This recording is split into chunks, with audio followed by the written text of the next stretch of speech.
Bonjour, c'est Gilles sur boursicoté.com. Voici l'analyse technique du CAC 40 pour cette journée du mardi 18 mars 2014.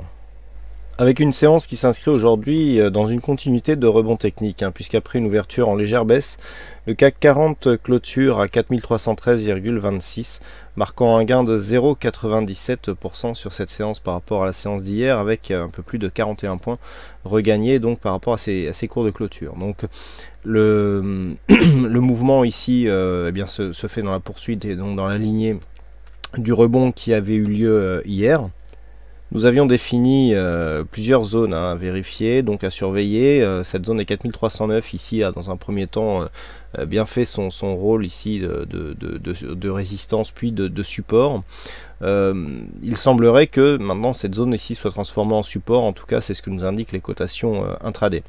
Du point de vue de la tendance globale, nous avions ici un gap qui était resté ouvert. Je vous avais indiqué qu'il faudrait surveiller cette zone qui plus est avec le retracement ici des 61,8% par rapport à cette amplitude baissière qui tombait juste à l'intérieur de celle-ci. Alors on est bien venu tester la zone des 61,8, sauf que je dirais que quelque part avec une petite surprise, on n'est pas venu intégralement combler le gap, puisqu'avec un plus haut à 4341,84 et un plus haut de gap ici à 4343,95, et bien pour 2 points, ce gap n'est pas comblé.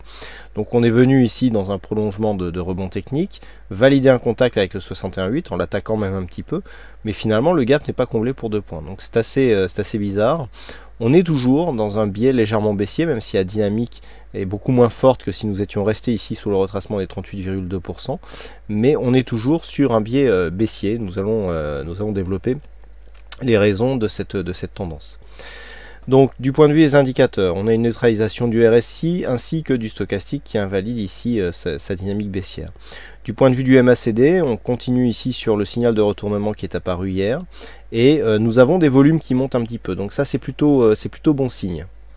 Pour mémoire, hier nous avions des volumes qui se situaient inférieurs à la moyenne. Là nous avons une remontée des volumes donc sur cette séance, et ça donne un peu plus de légitimité à ce mouvement.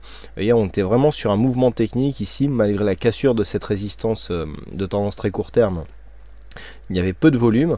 Là on confirme par contre, alors il n'y a pas une explosion de volume, mais des volumes qui s'inscrivent juste dans la moyenne, avec une hausse de la volatilité. Donc on a ici les prémices d'un retournement, mais il s'agit toujours d'un rebond technique. Pourquoi? Eh bien tout simplement parce que sur la phase ici de baisse, déjà sur la précédente phase de hausse, il n'y a pas eu contact avec la bolle supérieure. On a hésité ici, on a cassé avec force ici cette moyenne mobile 20 exponentielle et on est venu tester la bolle inférieure avec une attaque très puissante, très dynamique, avec une bougie totalement hors bol. C'est assez rare, on l'avait développé aussi. Et pour l'instant, le rebond technique ici ne vient valider que des contacts avec des zones de retracement. La cassure ici de cette bougie par rapport au retracement des 61,8% n'est pas assez probant pour donner une grosse probabilité de revenir ici sur les points hauts à 4430 points. Donc pour l'instant, on s'inscrit dans une continuité baissière, qui plus est, lorsque l'on regarde bien cette moyenne mobile 20 ici qui était dans un premier temps support, avec ici cette cassure à la baisse qui s'est faite sur un gap, on est venu ici rechercher la moyenne mobile 20 exponentielle sans combler tout à fait ce gap. Donc il manque encore des petits éléments pour vraiment ici avoir un retournement, et donc c'est ce que nous guetterons demain.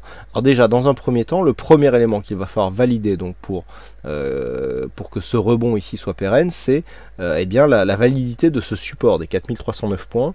Donc nous conclurons que tant que nous sommes au-dessus de cette zone des 4309, d'un point de vue très court terme, on restera sur une opinion haussière avec comme objectif la cassure de cette zone ici est 4351.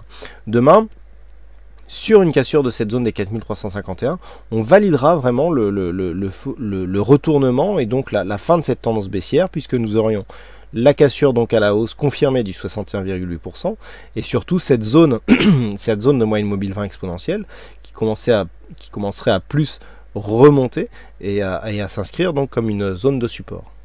De plus, une cassure ici de cette zone de point haut nous mettrait dans une perspective dynamique apte à nous faire revenir ici sur les précédents points hauts, et qui plus est par rapport à la tendance de fond, eh bien on a quelque part des plus bas toujours haussiers. Si on vient valider ici une remontée en direction de cette zone de point haut, eh bien la tendance sera dans une phase de continuité. Alors la seule chose qui n'a pas été validée ici, c'est l'objectif du double top, puisque pour l'instant, eh bien, il manque quelques points pour valider ce double top, puisque nous étions ici sur un objectif à 4157 et que le plus bas donc de cette phase de baisse pourtant très dynamique se situe à 4183. Donc il manque quelques points.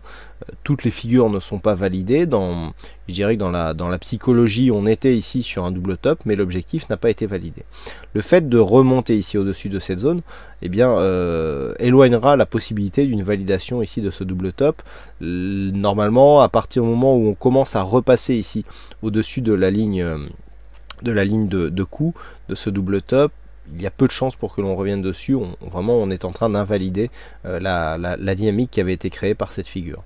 Donc, pour synthétiser, l'objectif de demain, comblement du gap, donc comblement total. Pour l'instant, on est sur un comblement partiel. Donc, il faudrait vraiment combler cette zone ici entre 4341 et 4343.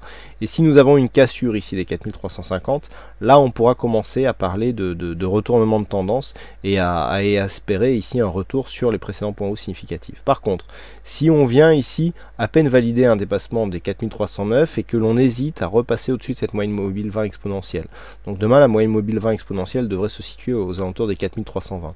Si on a du mal à repasser au-dessus de cette zone, attention. On est dans un schéma toujours potentiellement avec ici attaque baissière, retour sur moyenne mobile, et tant qu'on n'arrive pas à la casser, eh bien le schéma, je dirais, le plus probable, c'est cette moyenne mobile devient résistance et donc provoque un retour à un mouvement baissier qui sera validé donc comme une tendance sur une cassure des 4183 et du coup qui pourra peut-être valider l'objectif du double top. Donc tant que l'on ne dépasse pas ici ces zones, cette zone des 4320, au fur et à mesure qu'on va remonter, si la hausse continue, eh bien on gagnera ici des probabilités de remonter sur les plus hauts. Mais par contre, tant que l'on ne casse pas ici cette zone, c'est plutôt mal engagé puisqu'on est toujours sur une dynamique baissière. Voilà donc ce que l'on peut dire sur cette analyse technique du CAC 40. Alors aujourd'hui, donc il y avait un fixing, c'est Bono qui gagne sur cette session, bravo à toi Bono. Et puis quant à moi, il ne me reste plus qu'à vous souhaiter à toutes et à tous une bonne soirée, bonne chance dans vos prochains trades et on se donne rendez-vous dès demain. Alors demain, donc les analyses risquent d'être retardées puisque je serai en déplacement donc pour me rendre sur les lieux des prochains séminaires de formation. Donc a priori les vidéos seront faites assez tard et donc pour les retardataires, je vous rappelle que il reste encore quelques places sur les séminaires de formation, donc vous pouvez encore vous inscrire. Et bien donc les rendez-vous, je vous le rappelle, nous serons le jeudi matin à Aix-en-Provence, le vendredi matin à Lyon et le samedi matin à Paris. Donc tous les détails sur le site boursicoté.com pour ceux qui ne sont pas encore inscrits. Je rappelle que ce sont des séminaires de formation gratuits. Les thèmes abordés sont les mises en place de stratégies, si possible des stratégies efficaces et donc gagnantes sur que ce soit indice, forex ou même matière première. Il y a matière à faire, c'est vraiment le cas de le dire et donc je vous attends nombreux donc à ces séminaires de formation sponsorisés par le courtier Active Trade. Voilà, donc je vous souhaite à toutes et à tous une bonne soirée, bonne chance dans vos prochains trades et on se retrouve dès demain pour d'autres analyses techniques en vidéo. Bonsoir à tous.